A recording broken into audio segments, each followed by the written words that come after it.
The Orville New Horizons, Sounds Fishy, and In a Grove. This is Staying In. Just the tuna bus. It's quite echoey here, Sam. Building castle in the sky, just the tuna bus. Me and I. It's a bit roomy. It is a bit. It is a bit roomy. Do you think that? Because we just spent like 3 days together in each other's company, the four of us, which we haven't done for over 2 years. No, and about 5 hours in a car, just me and you. So I was hoping to get a little bit of a respite from that. Yeah, I think Dan and Pete may have just had enough. Yeah, which is understandable. Understandable. Let's give them a break. I think because we've known each other that long, our threshold is a little bit higher. Yes. For company, but... Well, you say that. I mean, have you ever had those moments where, for whatever reason, you wished you'd said something, but for whatever reason you didn't, and if only you could turn back the clock, things would have been so much different. You ever had that, Sam? I don't know, but this feels like it's taken a much more dramatic turn than... Well, I had that same thought Friday night when you came to pick me up. Okay, and all right. If I could go back in time, what I'd say to Kris would be, you know that half pint of skimmed milk you've got nestled at the top of your bag in your rucksack with all your stuff in there for this wonderful weekend away with the lads? When you hand the bag to Sam, because Sam will probably want to pack it himself in the back of the car, you might want to mention it to him. You may want to just think, okay, I'll be a bit delicate how I place the bag, or I'll take the milk out first before I pack the bag. That's what I would say to myself. Instead, as I was running back, talking to the plumbers who were fitting my boiler, I came out to my front garden, you at the back of your car, with what looked to be some kind of dairy farm explosion had occurred in my rucksack, which resulted in us having to empty the rucksack over my front lawn. My neighbours haven't really met me yet, but their first proper glimpse of me will be all my stuff strewn over my front lawn and us with wet wipes wiping everything down, which is a great start. And the volume button on my tablet is still quite gunked up, I should say. Is it? I felt like, because I remember, because the packing for this trip was pretty epic. Like, my dad brought me a plug-in cool box for my birthday, and I literally thought I was never going to use it ever. But such was the need to bring stuff for this holiday, I'd brought the cool box. It was sitting in the back of my car, engine running, keeping everything chill. And I'd literally said to you, have you got anything for the cool box? And you were like, yeah, I've got that milk for it. And I was like, all right, okay, assuming you were going into the house to get the milk. And then all I remember hearing was, yeah, it's in that bag you're holding. And then I looked down at the bag and it was just dripping wet with the milk that had just exploded from inside of it. I did feel bad, but only for a short while. So at the risk of making this a real-time experience for the listener then, you and I headed in the car. We put on down to a lovely lodge that you'd found, and we stayed in for the weekend. Dan drove from a kind of a different direction, picking up our pal Pete on the way, who managed to just about make it there with only a 2-hour delay, which is pretty good for Pete. That's pretty good for Pete. That's pretty good. So well done him. Usually whenever he tries to leave Bristol, there's some horrendous storm. This time it was just strike action. So not against him, did right. He said. Yeah. But the place we stayed at was absolutely beautiful. Just outside the Wire Forest, this lovely lodge cabin, and had this hot tub outside, which was like sunken into the decking, which is something I've never really seen before. So you could literally just like, if you weren't careful in the morning, you could just like fall face first into the bubbly bath. But yeah, had a great table for games and pizzas and food, and had like a lovely screen where, I mean, it's just typical of us that we turned up. I had my big bag of games and my Switch, and Dan turns up with his PlayStation 5, and it's just like, we just can't enjoy each other's company just without any sort of external stimuli. No. And I love the soundtrack of the evening. There was the lovely sound of the cicadas, the buzzing of wasps, and the faint hum of the septic tank. Yeah, I think I'll always remember reading one of the things I love to do when I go to stay at a place like this is read the information pack to get like all the download, because I like to be the guy in the know. Like, so when someone goes, "Oh, how do you work the cooker?" I'm like, "I know. Do you know the Wi-Fi code? Yeah, bring it here. Oh, how's the central heating work? I've got all your answers. I read the welcome pack. Oh, there's a pub a couple of miles down the road." In the septic tank is described in the welcome pack as very efficient. Wow. 5 stars. You mentioned the hot tub. We spent 4 hours in a hot tub, which I think is the longest I've ever spent in any body of water. Yep. It's the longest I've spent in a hot tub. I think we were all at the whim of Peter there, who for some reason was just like, I'm in this thing and I'm not getting out. And because we'd spent so little time together as a foursome in person, I think we're just like, well, we just got to stick together at this point. So if one person wants to stay in the hot tub, we're staying in the hot tub. Well, we had a little bit of an inversion of that, because you remember it was me, you, and Dan in the hot tub. Pete was sat inside playing pool on his mobile phone, and we rang him. So we were chatting to... I know we weren't in the hot tub, we were just sat out on the deck. We were just sat out on the deck while he was inside. We could see him through the glass window. But I want to talk about, I think for me, one of the highlights of the entire weekend. You talk about the fact that we can't just enjoy each other's company, even in a hot tub, without any screens, controllers, none of that. We had a little mini game jam in a hot tub. We can't help ourselves. I know. It's literally just like the one opportunity to ask each other how we are, what's going on, what can we help each other with. No, let's invent a game. So we invented a game. And Pete literally, and I say literally, after Pete went to bed early, he's like, yeah, I'm just going to go and type up this game. He did. So Pete has, in his view, he'll have the definitive version of this. Yeah. Which may be, before it goes to Kickstarter, we might put it out there as just a kind of a whim, a prototype thing, maybe to kick around a little bit more. So, but I think it's pretty perfect as it is. Yeah.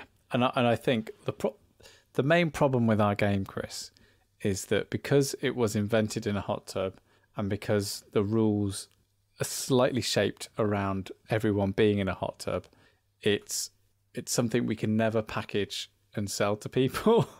No. It will forever it's just an idea and a set of rules to keep in your head. There is no way that we can market and commercialize Hot Tub the game brought to you by Staying In.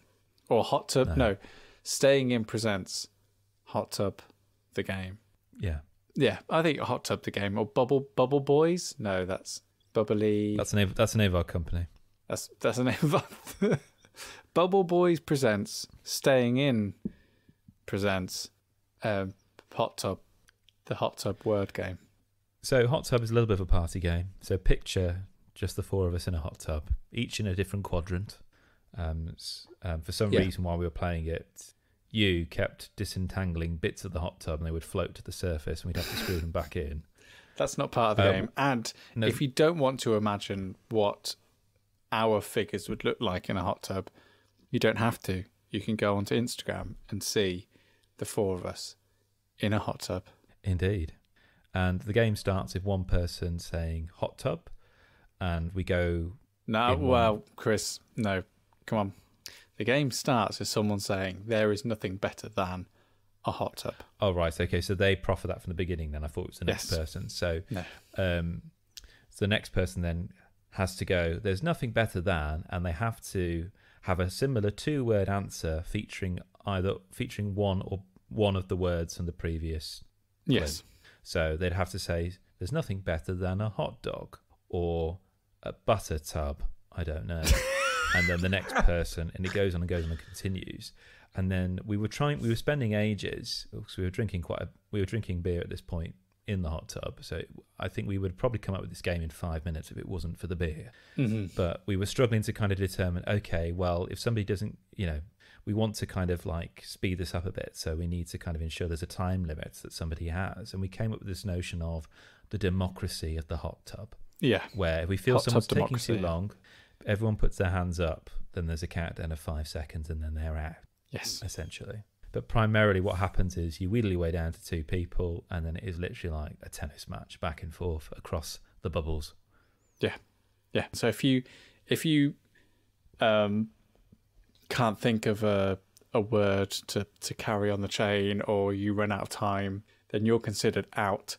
And then usually I don't like games with player elimination, but I think Hot Tub I'm going to give a pass to for 2 reasons. First off, when you're out, you get to start a new 2-letter sequence, essentially, which is great because, you know, even afterwards we were playing the game, we came up with several like two word combinations that could like easily lead people down certain rabbit holes. Like we got the there's the inspector wormhole, where if you start doing things like Inspector Clouseau, Inspector Morse, Inspector Gadget, you very quickly start running out of inspectors, and you can it's quite clever.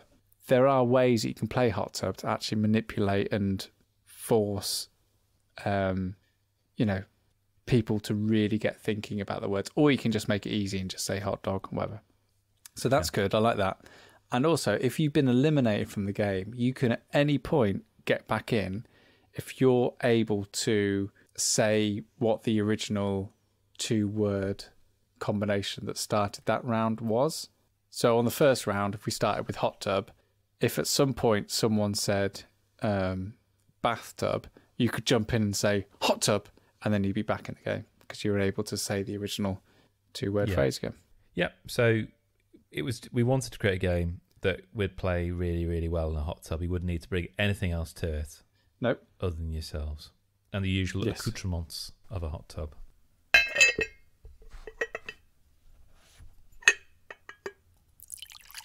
We took a lovely trip to the Wire Forest. Yeah, we certainly did, Kris. I've never been to the Wire Forest before.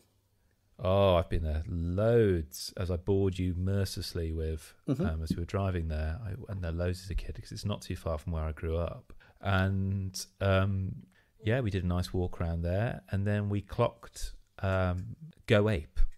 Go Ape. Which for those who aren't from the UK won't be aware what it is necessarily. In a lot of the Forestry Commission kind of areas, there is this facility, Go Ape, which is essentially like a high ropes course, where you're put in a harness, and you've got a couple of ropes, one short, one long, with carabiners on the end, and you essentially clip yourselves to different trees and wires as you navigate your way in the treetops, about 50 feet above. There's zip wires, there's floating, hanging platforms. Oh, I hated those. And I was pretty impressed with you because you're not a big fan of heights, because I did look into this for your stag do. Thanks. No, I'm not brilliant with heights. I'm fine once I'm there, but getting up to the heights is usually the bit that freaks you out the most. Like, you know, on a roller coaster going up that slow incline, that's where I start to get really jittery. And then same with like flying as well, like that ascension after takeoff. That's probably the most nervous bit for me. But then once we're up there, I feel pretty safe. And it was the same with Go Ape, like climbing up those rickety tiny ladders up a tree. And then I think the thing that struck me was that like you get quite a big safety briefing, and they're obviously like well on their way to like safety. They have this like little woman in a box, which is like a speaker, and it gives you all the safety demonstrations, and they go through it and they check, you know, they watch you while you're doing and check that you know exactly which bit to connect to what and when to take which bit off, and like making sure you're always attached to a tree or a wire or a cable or whatever. And then you go off to all these different sections. And they started off by watching us, and they were having Kris, we were hilarious. I don't think they'd had a group like us that were, you know, we were just on it, rattling off little jibes to each other, we're laughing and giggling away. And then they just left us. Then they just went. Yep. And then it was just like the 4 of us on our own, scrambling about across trees. And I was like, even though we're we're fully grown, sensible people with jobs. Some of us have got kids and responsibilities. Like, they've just left us on our own, climbing around bloody trees. And I was like, this is not this is not a good idea. Like, it's just, when the more I thought about it, the more I was like, this is bonkers. When I was jumping from platform to platform, suspended platform to platform, with nothing to hold on to other than the harness attached to a wire, I was like, this is this is gonna go wrong. Like, for me, it was the zip wires, which I loved, but there was one where the whole point about a zip wire is that you want to try and stay facing forwards. Yeah. Because there's this lovely little bark runway at the end that you land onto. And I ended up, I think both you and Dan, the only one who didn't do this was Pete. Pete was unscathed. He was exemplary, yeah. But you rotate, and essentially what happens is, instead of smoothly landing on your feet, you land on your back first, and you just get gently dragged through all of this bark. And then somebody has to come and rake it over from the Forestry Commission. But it's great. It's great fun. Exhilarating. I really liked it. I'd do it again in a heartbeat, actually, if I was, just... Well, I've got one near me, so we should do that. No, definitely. And what I think what I liked about it most was that we just did it on the spur of a moment. Like, we didn't book it. We just rocked up. We just thought, oh, we've walked around the forest. That's been lovely. Yeah, we told them we were doing it, though. We didn't just, make up our own harnesses and... start climbing up trees. But yeah, I love that it was kind of just like a nice thing that we did on a whim together. It was... I did have to... Did I tell you I had to throw away my shoes afterwards? Oh, they perished a bit, hadn't they? Yeah, the wire that I was standing on, going from tree to tree on one bit, it just basically permeated through the bottom, through the soles of one of my trainers. They were very cheap trainers. I only got for a tenner online. But Dan was wearing walking boots, which I'm very impressed with, because they're quite chunky and quite rigid. Yeah. And poor Dan, who's the tallest out of us, had to force himself into a tunnel with his harness, suspended above.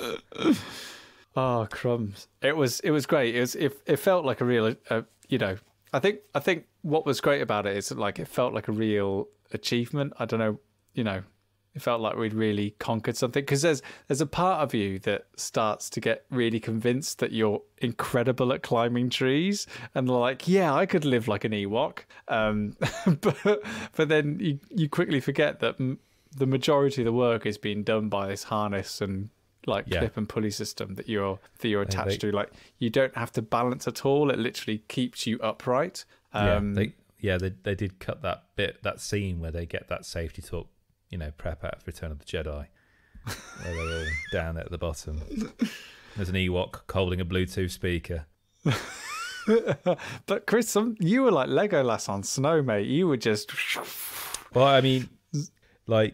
I did this last year with my brother Stag Do, and I love this sort of stuff. But I think it's also the case that, I do like heights. I'm all right with heights. I think it's the case that, I think you made that comment where actually it's better just to go for it and just run across than it is to just linger, because you tend to wobble a little bit more. Yeah, that's what I found on those standing bits, that it would have been on the floating platforms. It would have been better off if I just trusted it and just gone with it, because I was jumping and stopping on each platform because I was absolutely petrified. That was probably the scariest moment for me.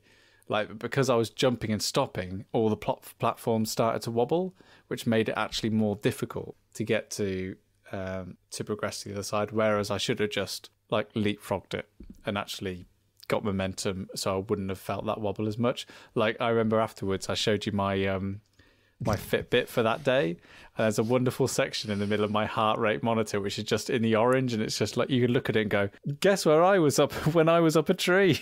Yeah, I mean, it might as well be an altimeter. Oh god.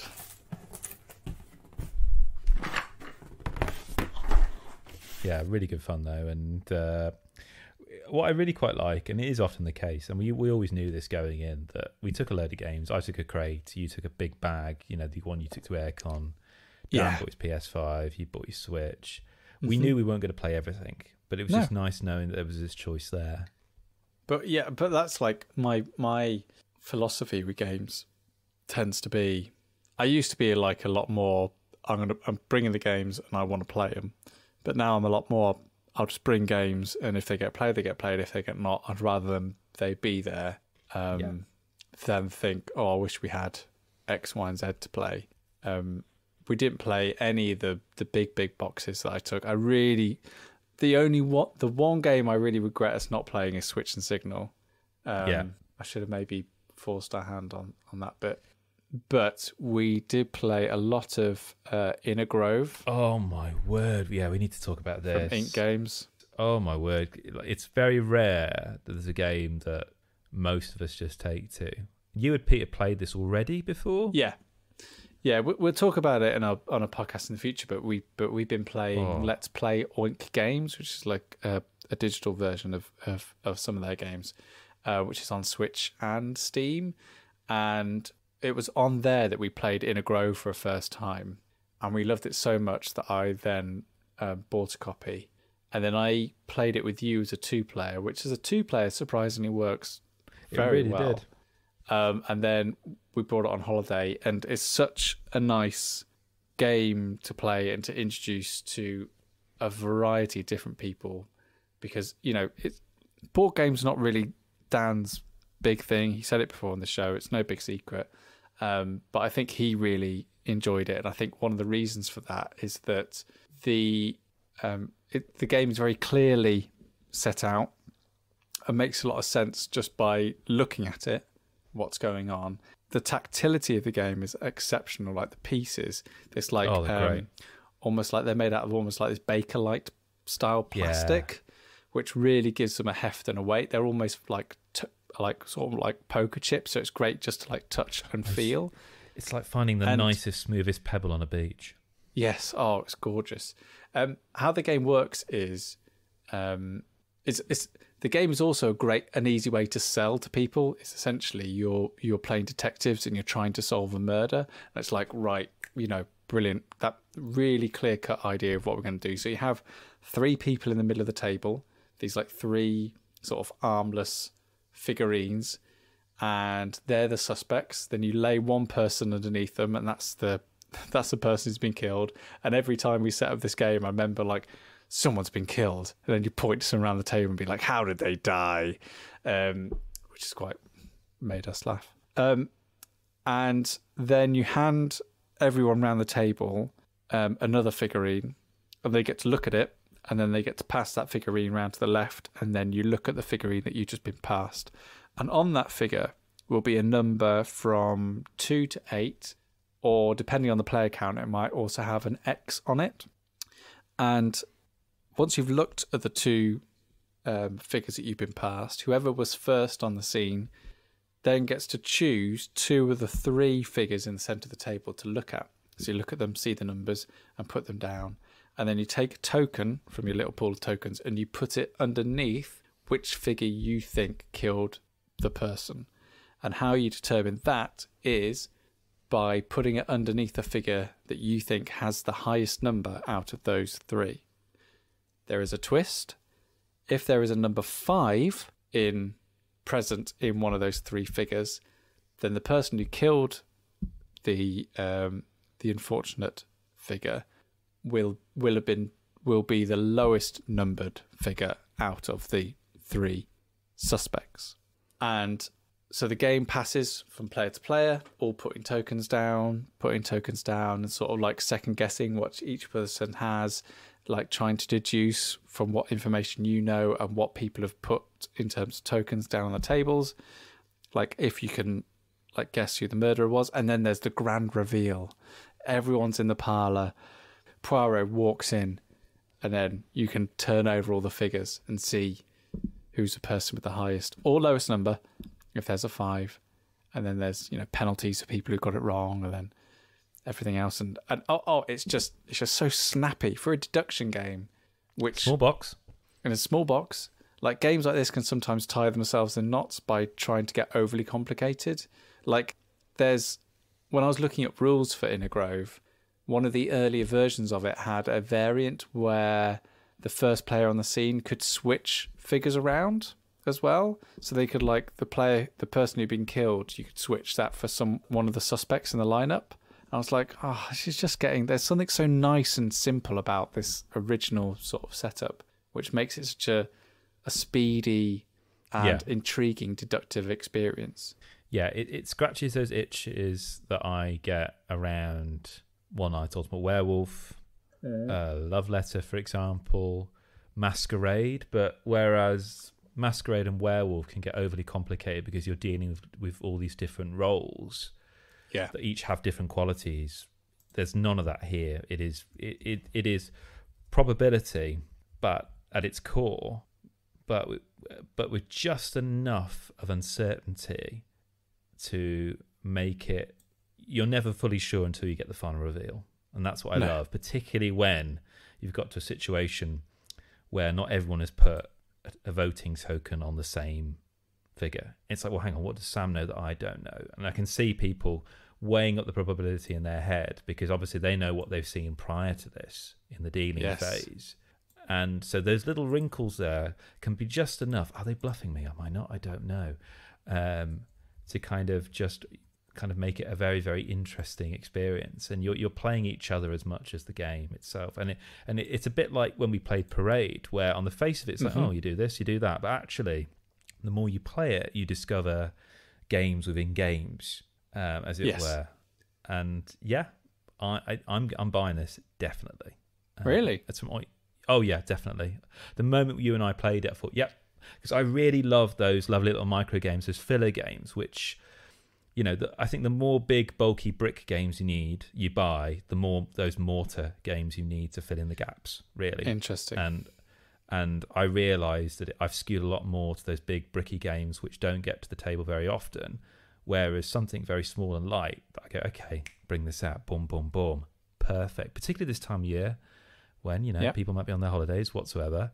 It's a perfect game. And yeah, this really, really piqued my interest. What else do we play, Kris? We played another sort of deductive game, but it's not as, if you can believe it, it's even more streamlined than in a Grove in terms of trying to work out who's done what. It's in Vino Morte, which is from Button Shy. Yes. And I've become obsessed with Button Shy. At the time of recording, they've got another Kickstarter running, which is like a solo fishing game, which I think, well, I'm definitely going to get because you can just pick up their games for like 10 quid. And is 18 cards. And that's it. That's the limitation that they set their designers. And then the people design games for this service. And in Vino Morte, it's just 18 cards. 9 of them are wine bottles and 9 of them are poison bottles.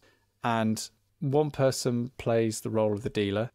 And they give each person either a wine bottle or a poison bottle, face down. They don't know what they've been given. And that's it.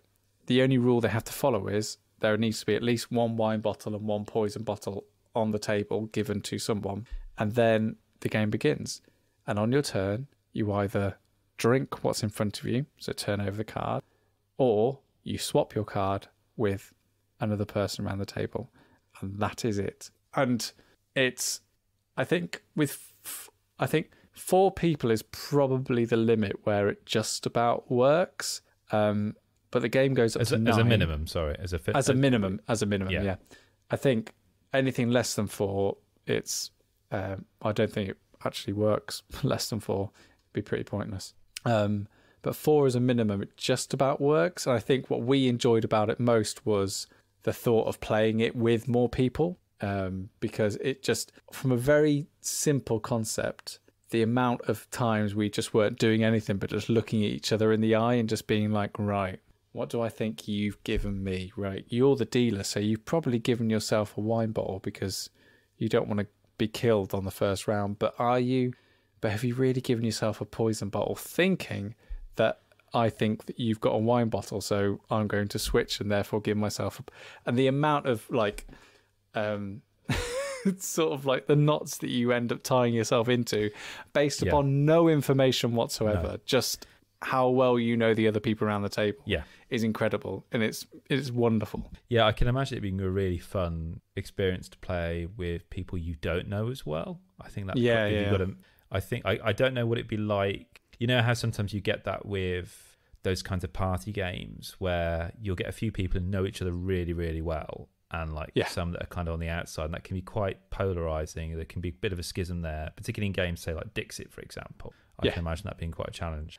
But this, you could, if you wanted to, not look at your card and just make a guess and see what happens, and push your luck. I don't know why you would do that, but what I mean is if you're the kind of person who's uncomfortable with, and some people are like this, with any sense of deception in a game, or they just don't feel they can lie, they could literally just decide and just push their luck, and it's like a game of roulette. And that in itself can be quite comical. I had really strong cockroach poker vibes of this, but again, a little bit like comparing In the Grove to Werewolf. This is a much more streamlined version of it. It is binary, either this or that.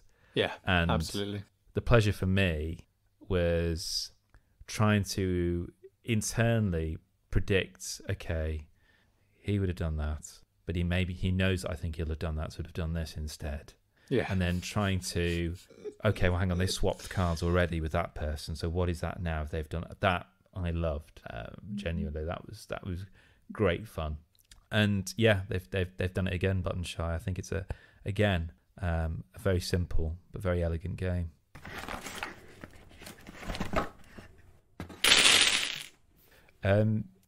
Well, you and I were a bit disappointed yesterday because over the weekend, and I say they're not here longer than this weekend, earlier than this. Both Dan in particular and a bit of Pete have been recommending that you and I watch Parks and Recreation, and I got about 3 episodes into it. I was slightly warming to it. I could see the kind of the appeal, and I was really looking forward to great things. You'd watched, I think, 1 or 2 episodes of it. 1 or 2 episodes, and we'd sat down, and my wife literally went, oh, should we watch Parks and Rec? And that's very unusual for her in terms of really getting into like a new series or something. And lo and behold, I went onto Netflix yesterday to get to that lovely section at the top, continue watching. I was like, oh, Parks isn't there. That's weird. Maybe I finished the episode or something like that, and it thinks I'm done now. Go to search, type it in, can't find it anywhere. First world problems, eh?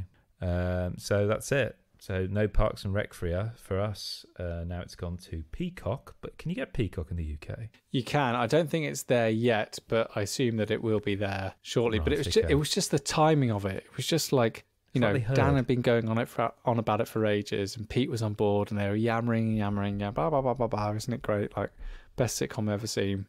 And it was a fact that we'd both chosen to start watching on the 31st of July. Twist of fate. And it was removed from Netflix on the 1st of August. Well, so I'll tell you what hasn't been removed, and I started watching.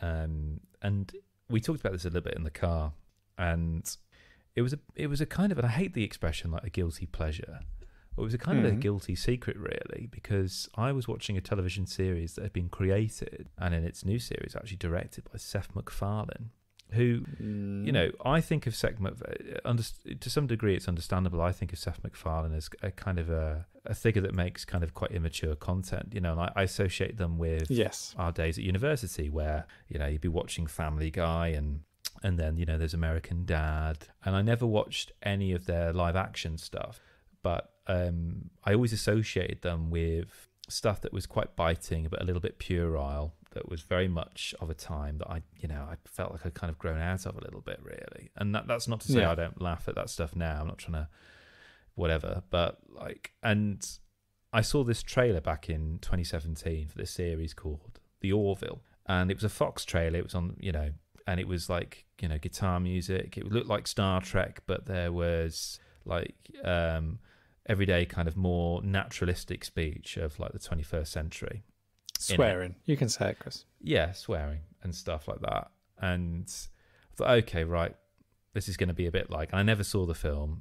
Is it A Million Ways to Die in the West or something? So I thought, it's just going to be a sci-fi skin, but actually it's just going to be loads of fart jokes. And I saw the premise, which was set in the 25th century, where Captain Ed Helms, played by MacFarlane, has been made captain of his very first starship, and he cannot believe his luck. It was seen as something that would never be possible to him.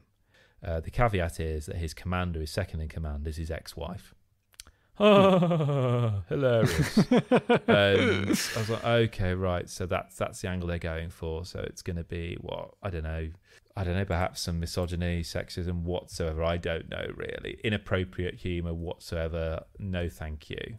But it was only until a bit like what happened to many people during lockdown, when you access streaming services, you think, oh, well, I'll just take a punt on that. I'm not doing anything else except, waiting for it to be safe to go outside. So I'll pop this on. And I did. And I didn't tell anyone I was watching it. And you did.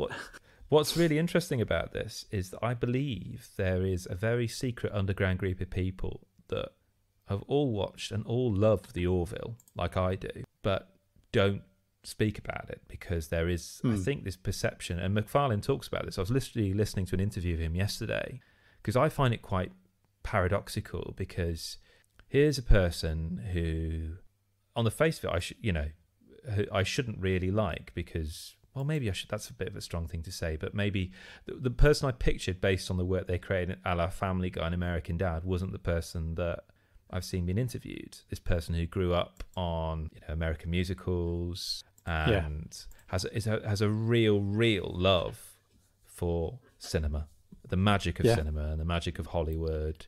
They're an accomplished musician and singer. They kind of got into this whole process through animation, which is not surprising. They were in their 20s when they were made, an executive producer of Family Guy. And they were very young. And what's quite telling about the Orville, and I know I'm burying the lead here, I'm going to stop that now, is that what was marketed as something that was like, that was a good Peter Griffin impression. Yeah, has grown to become like the best Star Trek I've ever seen, really. Really? To some degree. Jeez. Yeah, and I don't say that heavy-handedly. I mean, I can hear Pete's sharp intake of breath, even though he's not on the pod. But I watched a lot of Star Trek when I was younger. I wasn't really much into the original series. I watched a lot of Next Gen, DS9 in particular, and a bit of Voyager.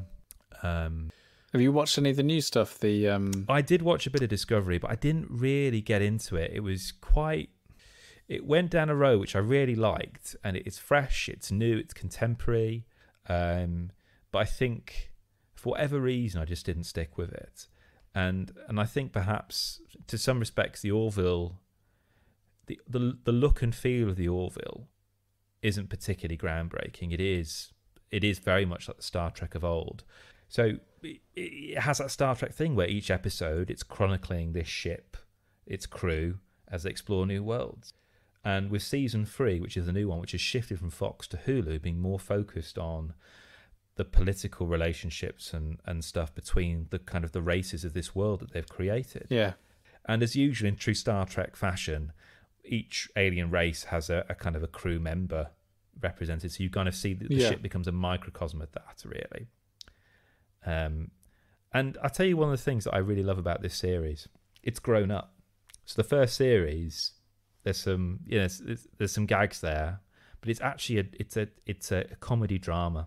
And over the subsequent series, it has shifted way more into the drama, looking at themes such as time acceleration, slavery, gender corrective surgery, bloody hell, Plato's cave, addiction, genocide, astrology, love, what it means to be human. And I have cried in 3 episodes. Kris. In season 3. And, that's something that's largely unusual for me. If somebody had told me... Yeah, you're going to cry at a Seth MacFarlane comedy drama. Yeah. At the same time, make sure you mention the milk to Sam. If somebody had told me that I'd cry at something that Seth MacFarlane had made in an emotionally impactful way, I would have laughed at them. But I've really grown to love these characters, and it goes to places where I'm generally asking myself, geez, that's a really difficult... What would I do in that situation? What would I do? And it's quite telling that in addition to Star Trek, MacFarlane is influenced also by The Twilight Zone and The Outer Limits. But also one of the reasons why Fox took a gamble, it's interesting, the reason why Fox took a gamble on this show was because of the success of Guardians of the Galaxy. Oh, right, okay, yeah, I can see that. Where... Yeah, we like that ragtag bunch where it's a little bit looser. In fact, I think Star Trek I love, but it is it needs to loosen up a little bit. I think it can be a bit po-faced. What would you say to, so like me, who's never watched, I've watched all the 3 Star Trek films, the new ones, but other than that, I've had no interest at all in Star Trek. It's like pizza. Cultural touchstones to, to anything Star Trek. So do you think that, even though it sounds like a good watch and it sounds interesting and tackling things that I'm interested in, do you think that I would have the same connection to it that you have? I think you will. I think there are but if you're interested in kind of like looking at 21st century ideas and topics, hot topics for debate, and looking at them through the prism of science fiction, which all great science fiction does, then yeah, I think you'll enjoy this. Whether it's your sense of humour, it kind of doesn't matter really, because particularly as it through the subsequent series, it's been less about the comedy and more about the drama actually. And to be honest, it's all the better for it, really.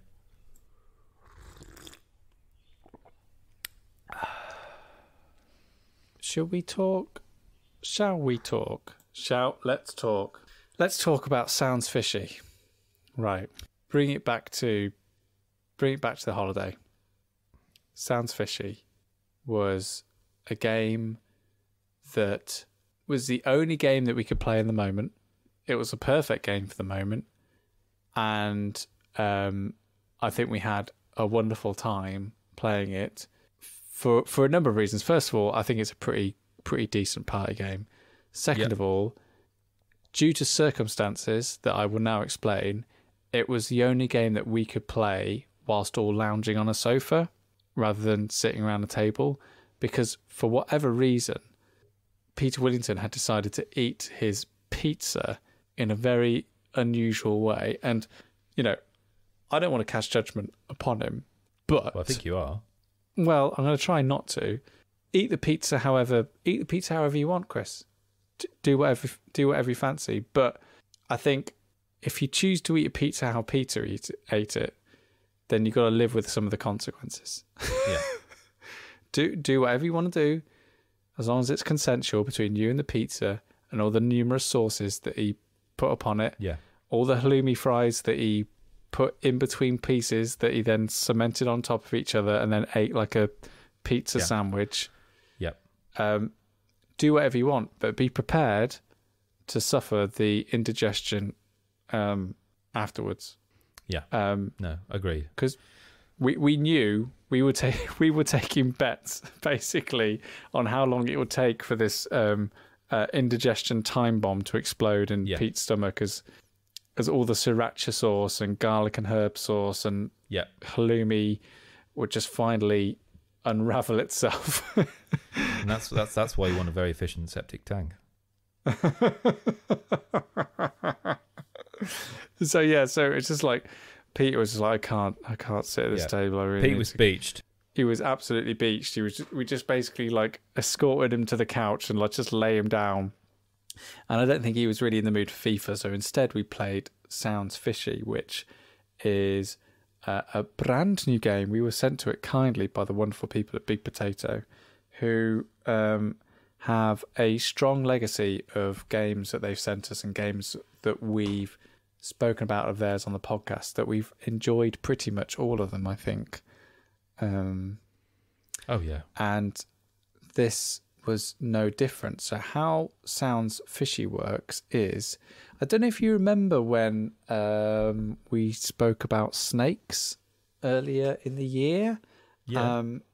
And Snakes was a Big Potato game, which was kind of like a cross between a trivia game, but also One Night Ultimate Werewolf or The Resistance, where someone would ask a question and then snakes around the table would find out the correct answer to that question. But their job was to try and convince everyone else around the table to pick the wrong answer. So they were like snakes in the grass, trying to manipulate the rest of the players around the table into picking the wrong answers to the questions. And it was great fun. I don't think it had as much longevity as I thought it would do, but a few times I played it, it was great fun. However, I think Sounds Fishy kind of trumps it in terms of providing a trivia experience with a twist that doesn't involve as much subterfuge and pressure on someone to lie or be accused of lying, which I think for quite a lot of people sometimes doesn't come across that well. And so how Sounds Fishy works is that someone will be asking a question and they'll hold up a card in front of them. On their side of the card, it will have a question, but on the other side of the card, it will have the question, but it will also have the answer in blue. And then everyone is handed out a fish. And so say, for example, as we were playing it, you would have, say, Dan reading out the question, and then you'd hand out 3 fish. 2 of those fish would be red, 1 of those fish would be blue. Whoever gets a blue fish has to say the correct answer to the question. Whoever gets the red fish has to make up an answer to the question. And then it's the job of whoever is asking the question to basically wheedle out the red herrings, without stumbling across the person who was giving the genuine correct answer. And it's the job of the person who got the blue fish, who's giving the correct answer, to make it sound like it's a red herring, like it's an incorrect answer. And there's a scoring system, and there's a scoring system based on at what point the blue fish gets discovered and how many fishes have been turned over and who was able to last the whole round. And we didn't bother with any of the scoring. We just sat down with 3 fishes, a deck of cards, lounging on the sofa, waiting for Pete to digest and become a normal human being once again, and were just asking each other questions and bluffing and lying and laughing. And yeah, I really enjoyed Sounds Fishy for what it provided for us in that moment. It was the perfect game for that very specific pizza-based scenario. Yeah, and what I love about Big Potato Games, and I mean this in the highest possible way as a compliment, those games are games that could be easily made off the top of your head. You could just get a piece of paper, red fish, blue fish, but they give you the questions. They give you this nice, solid, shiny, shimmering fish that you lobbed at me when we were there because we were chucking them across the living room. Be careful not to poke Pete lest he explode. And I again, I just get suckered in. I was like, yeah, I could easily play this with my family at Christmas. It'd be so much fun. Because as you say, being told I have to lie is a lot nicer than saying you can lie, you can tell the truth. Yes. And what happens then, that kind of gamer thing again starts to occur where I know that the answer is, it may have a particular thing. It's like the duh of this. I'm thinking, well, okay, I better make my answer the duh of this, but in a different vein. Mm-hmm. Just to throw people off the scent a little bit more. I think there was a question, wasn't there, about was it like the earliest Disney character that was first drawn? And all 3 of us each gave you wacky answers that were all plausible. Obviously, one of them was more than plausible. It was the answer, but it was really it's quite helpful to have where everyone gets to see the answer to the question beforehand. I think that'd be a really difficult thing if only the person with the blue fish. So I think you never feel stupid playing this game if you don't know the answer yourself. Yeah, you come away. I learned so much new things from this game. I know, and just through osmosis. I think that's what I like about it the most is that my biggest issue with social deduction games is often being accused of lying when you're not. And my biggest issue with trivia games is when people are made to feel silly or stupid. And in both cases, it leads to people not really wanting to take part because they hate the feeling of being accused of lying when they're not, or they hate being lied to. And with trivia games, they don't want to take part because they don't want to feel stupid or don't want to be put in that position of vulnerability where they may be judged as being stupid. And quite a lot of party games play along that line a little bit and take advantage of those kind of social precepts in groups. And when we think about games like, just off the top of my head, things like Trivial Pursuit or things like Resistance or whatever, just not necessarily party games, but just games at the nths of those degrees, they don't do a good job of really providing a safe space to allow for things, for laughter and for everyone to be part of things and everyone to enjoy the experience. You have to be very careful about playing those games, about who you're going to want to play them with. Like, I am terrible with Trivial Pursuit because I take it far too seriously and get really competitive, and people don't tend to enjoy playing it with me. And then with Resistance, quite a lot of people don't enjoy that game because they don't enjoy being accused of lying or being lied to. When I play a game, I want everyone around the table to enjoy what we're doing, and I want everyone around the table to get from it what I get from it. And it always, like, whenever I play a game that I really, really enjoy, like, it always breaks my heart if someone's just like, well, yeah, that was fine. So I think what Sounds Fishy does that's really good is just provide an experience that might not be the most, like, in-depth or involved, but what it does really, really well is it provides an experience that is enjoyable for everyone around the table and manages to provide an experience that everyone can share in equally and isn't ostracized and isn't pushed to the edge, and there isn't a rule in there or a mechanic that can't be easily explained or can't be misunderstood. And that is an exceptionally valuable thing to be able to sort of stamp on the outside of your box.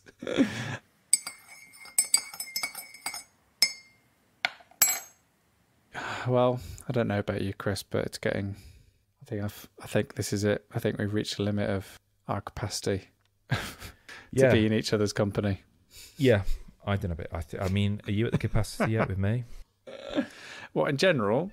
Yeah, no. I mean, like, there are moments where you and I, will be talking to each other, and then, or someone will say something, and you and I will answer the exact same way, and we'll both look at each other, and we'll just give each other a look, and I know what the look's saying. The look is saying, we're spending too much time with each other at the moment. We just need to, and it's unsaid, but the look says it all. It's like, if we're not careful, all we'll do is we'll just become the same person. Exactly. Yeah. It's when we start finishing each other's sentences that I think that we know that we've spent too much time in each other's company. But yeah, that's just, it's just, we've known each other far too long. I know. Which has its benefits. But it is sometimes a curse. Yes. And hopefully it hasn't been a curse for the listener, and hopefully they've stuck with us for all this time to this point. So hopefully the next episode it won't just be me and you, it'll be Dan and Pete. Pete will be all moved in to his swanky new pad. Yes, we didn't really explain actually where everyone is. I think it's just that everyone's exceedingly busy at the moment because it's heading into the summer break in the United Kingdom. So Pete is moving into his new place and digesting that. I'm pizza. going on.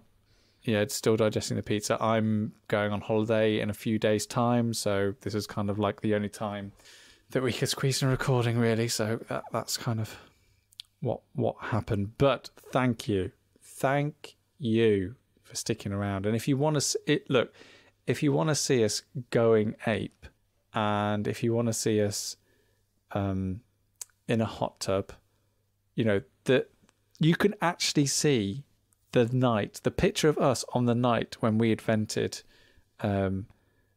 Bubble Boys Games presents Staying In presents Hot Tub the Game, you can see that picture on Instagram, Staying In Pod.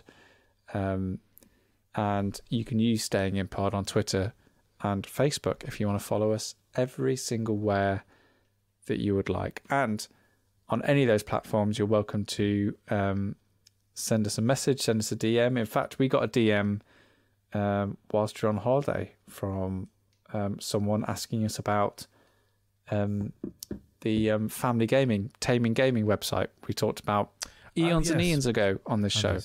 And so if you've ever got a question to ask, if you ever have a quick memory of, oh, what was that thing that you were talking about that you mentioned, then always get in touch with us when we will reply.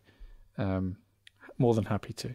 I don't know if Hot Tub's going to make it to our Board Game Geek page, but all the other games we've talked about today will be there, as well as video games on our Steam curation page. Yeah, video games are on there. And as always, we ask you just to do one thing for us, if you can do, between now and when the next episode is out, which is just tell a friend, tell a colleague, tell a member of your family, tell anyone that will listen about this show and why you enjoy it. And if you're struggling to do that, then you will see on our Instagram feed and also on Twitter now that we sometimes put up little trailers from the shows, which are like little minute snippets of some of what we think are the funny and insightful moments of stuff that we talk about. So just send one of those along with a friend, or retweet it on your Twitter or whatever. It's really helps. Really helps. Doubt there'll we be really appreciate it. No, well, it's just the tuna bus. And we have made it because we tried. It's just the tuna bus. It's just you and I. Okay, should we say bye now then? Yeah, and if you don't know what a tuna bus is, then whenever we're on the podcast, just two people, we always say it's a tuna bus episode, and that is it. Anyway, we are going to go to bed now. Not together. We're in separate locations. We're not that intertwined yet. No. Good night, Kris. Good night, Sam. You just turn the lights off, will you?